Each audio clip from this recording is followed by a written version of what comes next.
Welcome to our kitchen. Today we prepare ancient Roman encitum from Catos de Agricultura, written in the 2nd century before the Common Era. We start with ingredients. We need spelt, cheese, lard, and honey.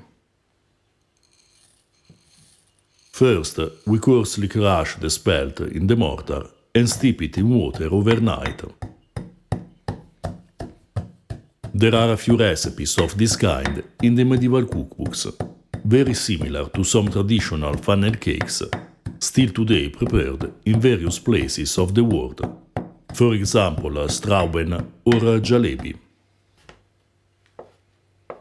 We mince the cheese and mix it with the soaked spelt. Depending on the type of cheese, you may also need to pound it in the mortar. It is important to mix the spelt and cheese very well, and if you need it, add a bit of the soaking water.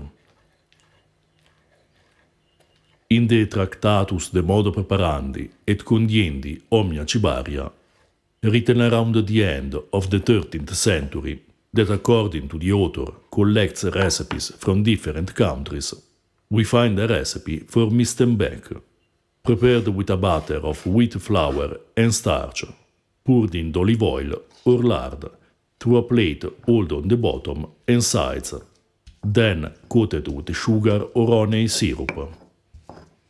This recipe comes from Arabic cuisine.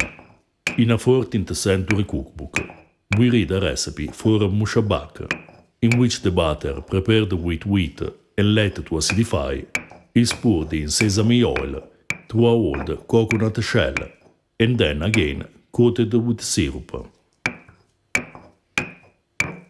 This recipe, like others that we find in Cato's book, is originally Greek, and we find it mentioned a few times in the De Hypnosophists.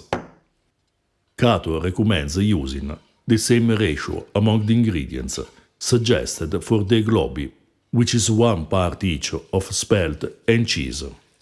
But in this way we obtain a paste too firm that can't be squeezed in a funnel, as the recipe requires. We have two options. First, we may use a fresh cheese with a good water content. Second, we may keep part of the soaking water of the spelt. In the end, we must obtain a soft batter that will be poured in hot lard. You find the link for Cato's globi in the description below. We fry the spelt and cheese mixture in lard, pouring it through a funnel and give it to the fritters the form of a spiral. If you prefer, use olive oil instead of lard.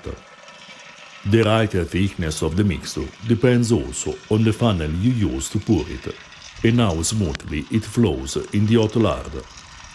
Cato uses a old glass. We instead used a horn with the tip cut off, with a hole of about 1 centimeter.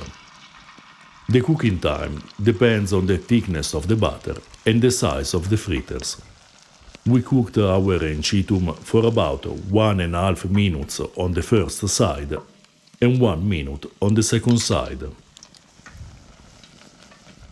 To know more about historical cooking and read the translations of ancient and medieval sources, check out our Patreon page. If you're interested in ancient cuisine, read our book Ancient Roman Cooking. If you're interested in the early Middle Ages, check out our new book De Observatione Ciborum, Early Medieval Recipes at the Court of the Franks. For a late medieval cookbook, we recommend Registrum Coquine, a medieval cookbook. All the books are available in print and ebook editions on Amazon, in English and Italian. To support our work, you can also buy us a beer or purchase our merchandise. You find all the links in the description below. We serve the encitum coated with honey. Despite the simplicity of the ingredients, it turned out delicious, crunchy outside and soft inside.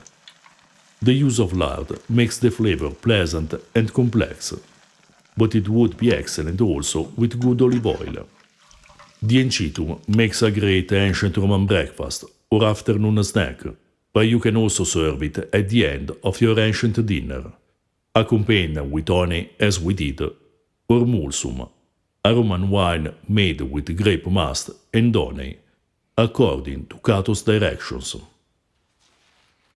If you're interested in ancient foods and flavors, subscribe our channel and consider supporting us on Patreon.